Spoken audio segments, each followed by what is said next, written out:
আপোনাৰ সামান্য সঁহাৰিয়ে হাঁহি বিৰিঙাব পাৰে এটি কিশোৰীৰ। দলগাঁৱৰ মামনি বেগমৰ চিকিৎসাৰ বাবে আপোনাৰ সহযোগিতাৰ প্ৰয়োজন। দলগাঁও ৫ নং বৰুৱাজাৰ গাঁৱৰ ১৬ বছৰীয়া মামনি বেগম। বৰ্তমান মামনি বেগমৰ অৱস্থা অতি সংকটজনক। কিছুদিনৰ পূৰ্বৰে পৰা কৰ্কট ৰোগত আক্ৰান্ত হৈ আছে মামনি বেগম। দীৰ্ঘদিনৰ পৰাই চিকিৎসা কৰিও সৰ্বোচ্চ হেৰুৱাই পেলাইছে পৰিয়ালৰ লোকে।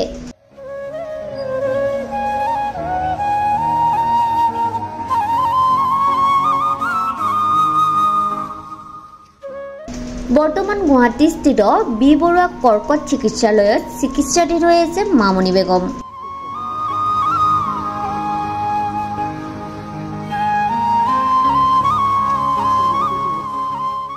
লোকৰ পৰা খুজি মাকি চিকিৎসা খৰচ বহন কৰিব পৰা নাই পৰিয়ালৰ লোকে। উন্নত চিকিৎসাৰ বাবে বৰ্তমান এক বুজন পৰিমাণৰ ধনৰ আৱশ্যক। অসমৰ মুখ্যমন্ত্ৰী, মঙলদৈ সাংসদ, স্থানীয় বিধায়ক আৰু সুহৃদয়বান লোকৰ পৰা সামান্য আৰ্থিক সাহায্যৰ বাবে কাতৰ অনুৰোধ পৰিয়ালৰ। কিশোৰী মামনি বেগমৰ পিতৃ সুৰজ আলীৰ ইণ্ডিয়া পোষ্ট পেমেণ্ট বেংকৰ ভিডিঅ' স্ক্ৰীণত দিয়া একাউণ্ট নম্বৰ 00551010570 অথবা গুগল পে নম্বৰ 7896090022 সহায় আগবঢ়াব পাৰিব। আমাৰ ছোৱালীজন নাম কি? মামনি বেগম। হয়, 1 বছর ধরে ক্যান্সার বেমার। নিজে যা আছে সব শেষ। মানুষের কাছে সহায় সাহায্য আবদার করছে। কিমান দিনৰ পৰা বেমাৰ হৈ আছে? 9 মাস। ক'ত দেখাইছিলে? ডিবৰু। ডিব্ৰুগড়ত দেখাই আছে। হ্যাঁ। বৰ্তমান অৱস্থা কেনে? বৰ্তমান অবস্থা খাৰাপ। ৰাইজে সহায় সহযোগ কৰিছিলে? একবাৰ কৰছে।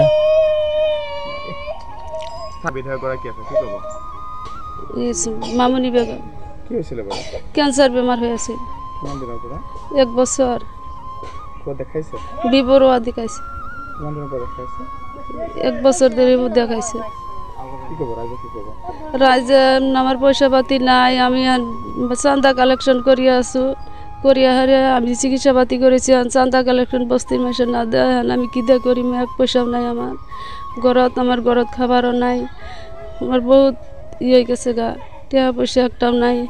যেগুলো আছে ওগুলা এইটো নিউজ পাই কিনে যদি সহায় কৰে সেইটো আমাৰ অলপ উপকাৰ হ'ব, ভাল হ'ব। আপুনি সামান্য আৰ্থিক সহযোগ কৰক অথবা ভিডিঅ'টো শ্বেয়াৰ কৰি আগলৈ সহায় কৰাৰ বাবে সুযোগ কৰি দিয়ক।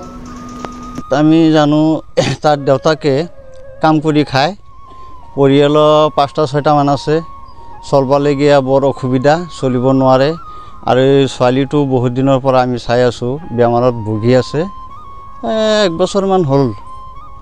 বছৰমান হ'ল, গুৱাহাটী ডি বৰুৱা নে কি তাত ট্ৰিটমেণ্ট কৰি আছে।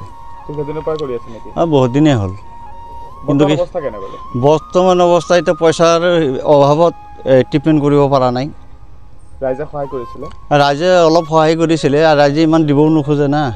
স্থানীয় বিধায়ক আছে, আজমল ফাউণ্ডেশ্যন আছে, আৰু বিভিন্ন ধৰণৰ মিনিষ্টাৰ আছে, চৰকাৰ আছে। যদি সহায় অলপ কৰিব পাৰে, ছোৱালী মানুহ ঘৰ অলপ সহায় হ'ব পাৰিব। দলগাঁৱৰ পৰা জয়নাল আব্দিনৰ ৰিপৰ্ট, প্ৰাইম 24 ইণ্ডিয়া।